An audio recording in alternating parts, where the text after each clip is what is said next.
Assalamu alaikum warahmatullahi wabarakatuh. Umeed छम तुह सारी ऐसु बसित सलामत अल्लाह ताला थैन तुह तस पन्निस हिफ्ज़ अमानस मज केहन विवरण हिज फरमाइश पेट मे आज ये बेहतरीन से बेहतरीन तो पसंदीदा चीज़ मांगनोमुत तो अत मज आइटम यम अमिक सारी साज सामान बह कर इन डिटेल अत बारस मज कत तो यह साज सामान कर बह तुम सोरे शेयर तो मे उम्मीद तुम वो वीडियो आखिरस तम चूँकि मे फरमाइश आमज क्रीम वोल केक बन तो क्रीम वोल केक ये बनावो तो तथ गम सारी साज सामान यथ पाकटस मज शाक हिश यमो सजन क्रीम लगान डिजाइन कड़न केकस स्मूथ बनान तो केक चटन अमे अलाव अत कह शाक तो बह कर तुह सत शेयर बह वन तुह कशर पटी क्या वनो कशर पट पन्ने जबान मज तो था बह फिलहाल वन साइडस तो अमे पत कर बह ब्याक यह डब ओपन तो अत मज सह चीज़ युस जन बिल्कुल ज़रूरी क्रीम वाले केक बाबत मे तुह सत केक कह रेसिपी शेयर करमज कह वीडियोन मज मे मुख्तलिफ किस्मन हिंद केक बनामत वन गो क्रीम दार केक कत हेका बह बनत यमो चीज़ों वराई अत चल हम जगाड़ कह तो इसलिए लोग अथ हना टाइम तो यीस कलस मे मंगनो इंशाअल्लाह रहमान कर बह तुह सत क्रीम वोल केक तो शेयर वो यह अम केक बेस तो यम जल्द पटी यह अत पे थवन तो अथ पे पत केकस क्रीम लगान यह गोल गोल नचान यम सात यह नचन तो आसानी सान केकस पे क्रीम लगावान अम पत वो ब्याक आइटम क्या चूँकि अत मज केक टिन केक बनाने बापत जरूरी वन गो केक टिनो बजाय लंच बॉक्स या कह बान हेकान इस्तेमाल कर तो अमे अलाव अत मज लकट लकट वारिया चीज़ तम बे श्राक यमो सत केक चटन तो बे केकस क्रीम ते लगान यम श्राक हिशे आसान तो वन गो यम श्राक सिन चटनस या बाकी कुन गसान इस्तेमाल कह सिर्फ केक मज यूज कर केकस क्रीम लगान पत् अम सह बराबर कर अत फशन दिन तो पत् सह गसान बिल्कुल स्मूथ तो मार मोद केक वन वो तुम सांच यम केकस मज यूज कर इंशाअल्लाह रहमान हाव बह आयंद यम सात मे चीज़ लगे अत मज इस्तेमाल यम अत मज लकट लकट प्लास्टिक पैन ही तो मगर यम लगान अत केकस डेकोरेशन करनस मज ज़रूरत अमे अलाव पॉलिथीन बैग अत मज लकट लकट तो इन बुथ नोजल लगान तो केकस पे पोश बनाने तो डेकोरेट कर वन वो गोड़ केक टिन असल पे इन मज क्या खासियत वो तुम 3 केक टिन 3 साइजन हिंद तो अमे अलाव अत मज खास चीज़ यह कि तुम वो अत हाँकल हिश कर अत मज केक बनान सह बिल्कुल आराम सान नबर नेरान अमे केक टिन मज वो तुम लकुट केक टिन अत हाँकल यह लूज त्रावन तो पत् अमज केक बिल्कुल आराम सान नबर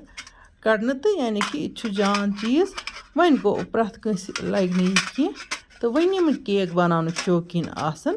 यमन फुर्सत आसान बनावान गरस मज केक या अगर कह वेस केक बिजनेस कर तम सद बापत चीज़ सठ फायदेमंद तो यमो चीज़ों सत इंसानस रोजगार ते बनित यानी कि ओवर टाइमस मज अगर यह काम कर वनकन ऑनलाइन ते केक कनान यह वो यम अत मेजरिंग कप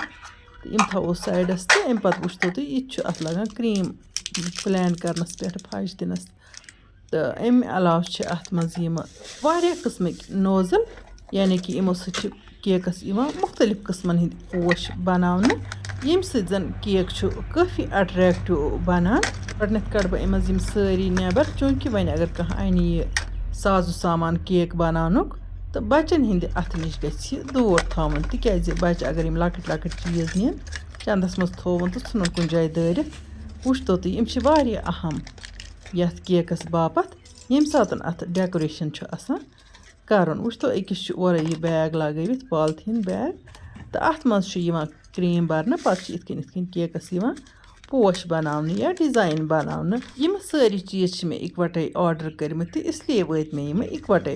वन गो अगर कंस केक टिन ये ज़रूरत या ये केक बनान बेस ये पे क्रीम लगावान केकस यो योत ज़रूरत तुम हेक्यो यो योत ऑर्डर कर वन गो बिला ज़रूरत गि कह चीज़ गर अन तो थवन दातुर समरत गरस मज येले ज़रूरत आसि तेले पज़ि अनून। यह वुछतो ब्याक आइटम यथ केहतान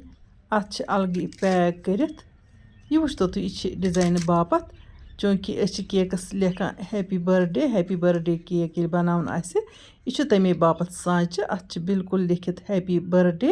तो अस हेको अमि सांचे मज अत क्रीम त्रवित तो अत यह हैप्पी बर्थडे लेखन। यमो चीज़ों अलाव बे खास चीज़ यमिच मे सठी व्यथा स तो युस न मे वुनिक ताम जहन त ओनमुत तिक्याज हैंड विस्कर वारिया तो वन गो यमि विस्करुक मे काफ़ी शौक तो यह विस्कर त कोर अथ मज ऑर्डर बिल्कुल कम रेटस मज आव अस यह विस्कर। अत यम 4 स्टील आइटम आसान यम अत लागन विस्क करने विज तो बह हाव तह लगित। वन गो अगर तुम शौक अगर शौक तो शौकस ज़रूरत तम आइटम तेल गि मंगनाउन तो अगर तुम वेचो तो लिंक थो बह बन कन दिख तम लिंक पे हेकु तुम ऑर्डर करित तो बिल्कुल कम रेटस मज मिलोमुत मे यह बाजरिक निश। यह पावरस पे चलान तो अम सत कम खास चीज़ बनान आइंद वीडियो मज वुचो तुम इंशाअल्लाह रहमान। अम तरीक बिल्कुल फिट कर अत सेटिंग कर पे पावरहन लागन तो पे अम विस्क कर कह चीज़ ठुल खगन तीचा स्मूथ क्रीम बनावान तो इंसानस दिल गसान खुश। बे हैंड विस्कर सत लगान टाइम कुन चीज़ अगर ज़्यादा पहन मिकदारस मज विस्क करनस वन गो यमि विस्कर सत बिल्कुल सेकंड लगान विस्क करनस। तह मज कस केक बनाउन पसंद तो कुस यम चीज़ वेथान अन तो कमेंट बॉक्सस मज लिखो ज़रूर चूँकि बस तह बार बार वन यीस मे अनबॉक्सिंग कर मे वो तह मे पे बाजरिक निश सस्त तिकाज ऑनलाइन तेले अनान बाजर नश कम रेट पे। वन गो प्रत कह चीज़ चाहे ऑर्डर कर ऑनलाइन चाहे ये बाजर मज अनो प्रत कुन चीज़ वुचनस सत क्वालिटी त वुचन जान क्वालिटी हुंद चीज़ तो तेल गि अन तिकाज अत टाइम त नेरान तो बे शुभदार। इंशाअल्लाह रहमान इमो नईस वीडियोस मज तुहंद बापत क्रीम वोल केक तोताम तुत अल्लाह ताला हवाल अल्लाह निगहबान।